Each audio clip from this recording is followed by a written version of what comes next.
দেখতে পাচ্ছেন অসংখ্য সুপারি গাছ। এই পিরোজপুরে প্রধান ফসল সুপারি। এই সুপারি এখান থেকে দেশের বিভিন্ন স্থানে বিভিন্ন ধরনের ব্যবসায়ীরা পাইকারি ক্রয় করে বিভিন্ন বাজারগুলোতে খুচরা বিক্রি করে থাকে। এখানে এত সুন্দরভাবে এরা সুপারির বাগানকে সুসজ্জিত করেছে। নদীতে জোয়ারের পানি আসলে সুপারির বাগানের ভেতর দিয়ে সেই জোয়ারের পানি প্রবাহিত হয় এবং যখন ভাটার সময় আসে তখন এই পানিটা বের হয়ে যায়। এই চিকন চিকন খাল দিয়ে সুপারির বাগানের ভেতর দিয়ে পানি প্রবেশ করে।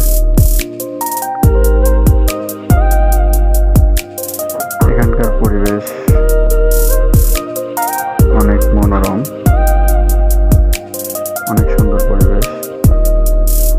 এখানকার মানুষজনগুলো অনেক সুন্দর। শুধু সুপারি না, এখানে ডাবেরও অনেক বাগান আছে। এখানে সুপারির দাম যেরকম কম, ডাবের দামও তুলনামূলক অনেকটাই কম। সেজন্যই অনেক দূর দূরান্ত থেকে ব্যবসায়ীরা এখান থেকে সুপারি, ডাব, চালতা এগুলো নিয়ে যায় এবং দূরে নিয়ে বিক্রি করে প্রফিট করে। এই যে চিকন চিকন খালগুলো দিয়ে জলের পানি আসে, ভাটার সময় আবার বের হয়ে যায়।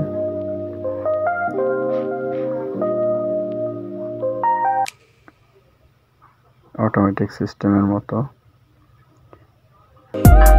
নদীতে জোয়ারের পানি প্রবেশ করলে এখান দিয়ে জোয়ারের পানি ঢুকে বাগানগুলোর ভিতর দিয়ে জোয়ারের পানি যায়, আবার ভাটার সময় বের হয়ে যায়। এরকম প্রত্যেকটা বাগানেতেই অসংখ্য খাল খনন করে রেখেছে।